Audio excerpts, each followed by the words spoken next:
Have you ever felt like your career has just hit a wall? You're working hard, but you're not moving up?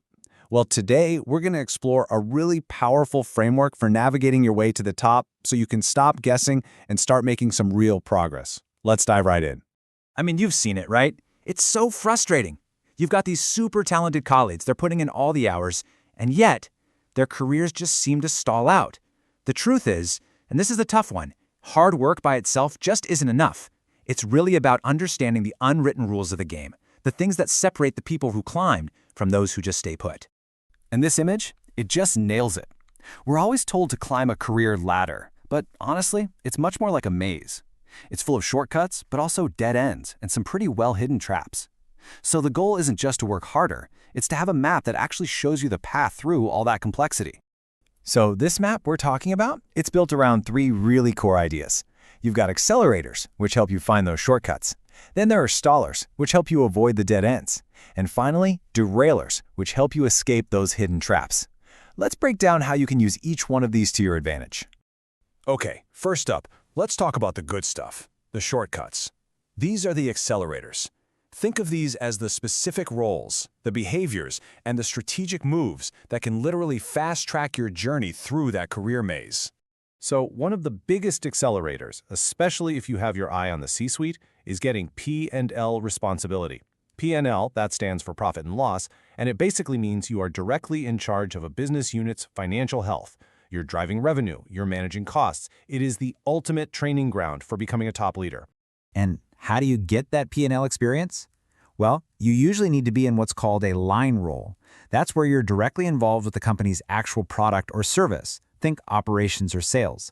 Now, support functions like HR or finance, those are called staff roles, and they are absolutely essential.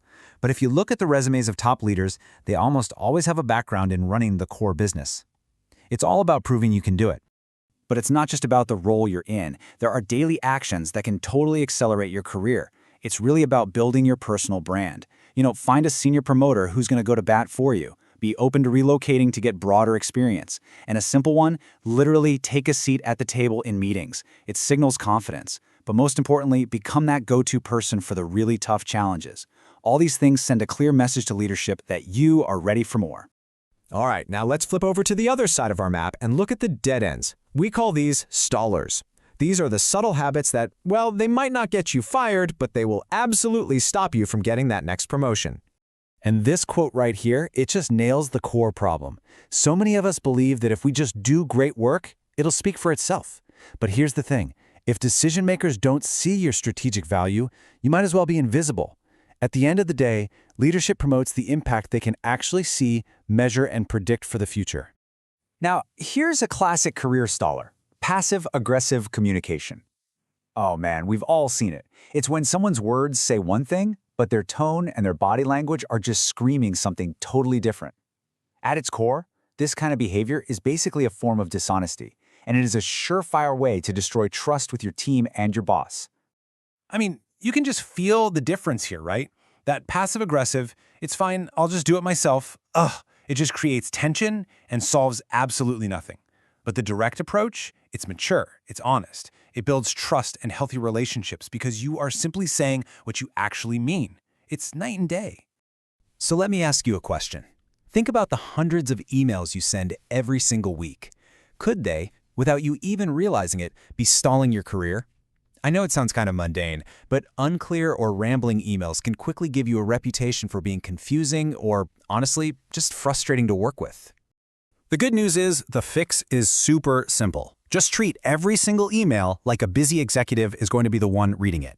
Get straight to the point in the very first sentence and make the action you need from them crystal clear. When you do this over and over, you don't just get faster responses, you build a powerful personal brand for being clear, efficient, and easy to work with. Okay, it's time to talk about the most serious part of our map, the derailers. And listen, these aren't just dead ends. These are the traps that can completely and abruptly end your career path with a company. And sometimes they can even damage your reputation for years. Let's be crystal clear about the difference here. A staller just slows you down. A derailer gets you thrown out of the maze entirely. We're talking about actions that are so significant, they don't just stop you from reaching a senior role, they very often get you fired. And the examples here are pretty unambiguous, right? It's everything from illegal actions and serious misconduct all the way to just violating company policy. These are the hard lines in the sand that you just cannot cross. The best rule of thumb here is really simple. If you have to hide it, don't do it. Okay, we have explored the shortcuts, the dead ends, and the traps. So now let's pull this all together into a clear, actionable strategy for your own path forward.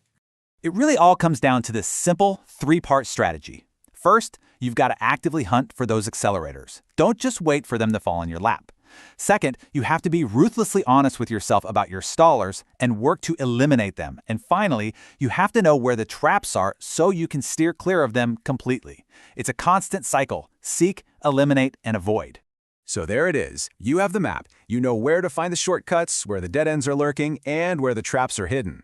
The only question left is, what's your next move?